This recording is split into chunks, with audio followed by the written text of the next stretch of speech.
Thank you. Thank you so much, good friends. Thank you, Alabama. Speaking from this podium today is a long way from the rafter seats my wife and I had as college students in Miami in 1972, I gotta tell you.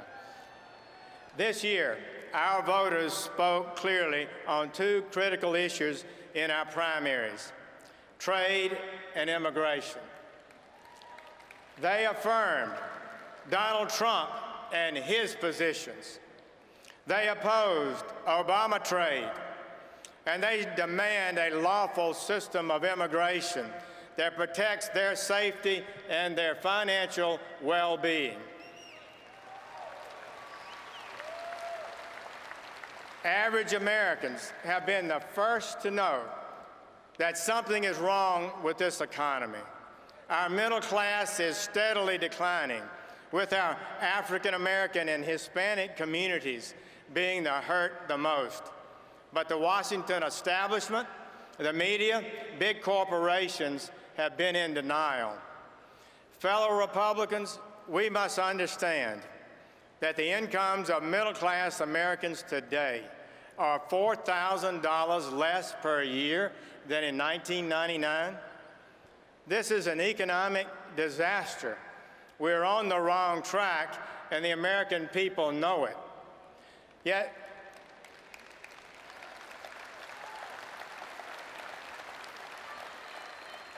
Hillary Clinton's plan is more of the same: more government, more taxes, more regulation, more illegal immigration, and more debt. She has been the champion of globalist trade agreements, but the facts are in, they have not worked for the American people. When those agreements were signed, President Clinton and Obama promised our dangerous trade deficits with China and Korea would be reduced. But the deficit with China has increased fivefold, and the deficit with Korea has more than doubled in just 4 years. These are job-killing numbers. Worst of all, they're now pushing the disastrous 5,000-page Obama trade, the Trans-Pacific Partnership Agreement. This must not happen. This election has also been about immigration. For 30 years, our good and decent people have rightly pleaded with their leaders for an end to the lawlessness and for sound immigration policies that are fair and advance the national interest. To this legitimate plea, our elites have responded with disdain, dismissal, and scorn. But is there anyone in America that does not understand that when we bring in more workers than we have jobs for, the job prospects and wages fall? Top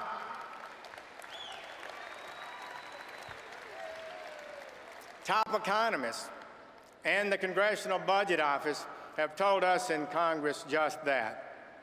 Is it too much to ask that we slow down and protect our national security and jobs?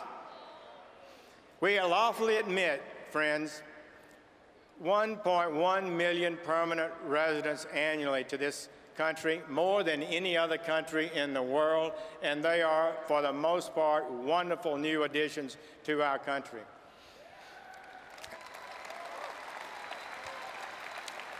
And on top of that, we have 700,000 guest workers here that take jobs, and the majority of these are not seasonal or agriculture workers. There are about 350,000 people who succeed in crossing our borders illegally each year, and almost 500,000 more unlawfully overstay their visas.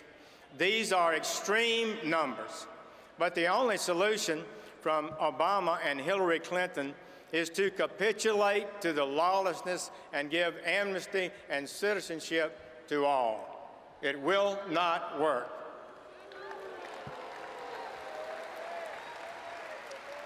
Understand this. From 2000 to 2014, while our existing population increased by millions, the number of jobs held by Americans actually declined.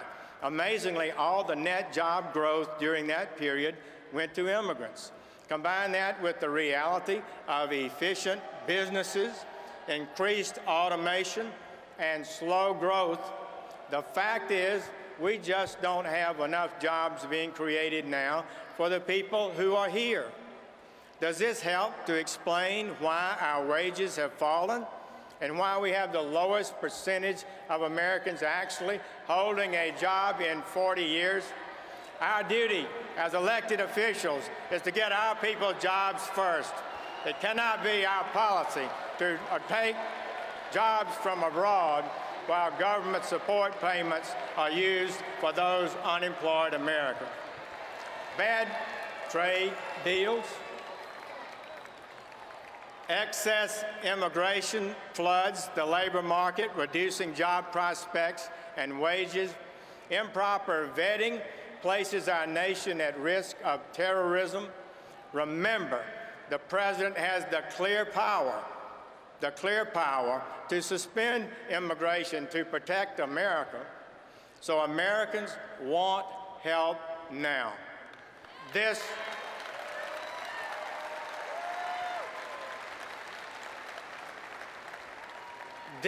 election will make it happen.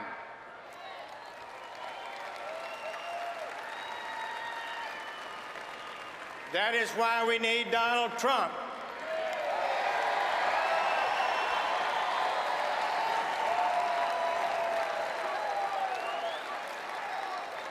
Donald Trump is the leader who will bring change.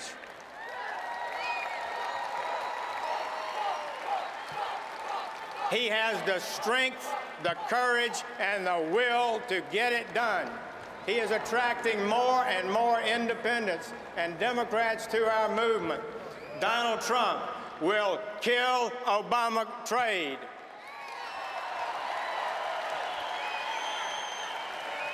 Donald Trump will build the wall.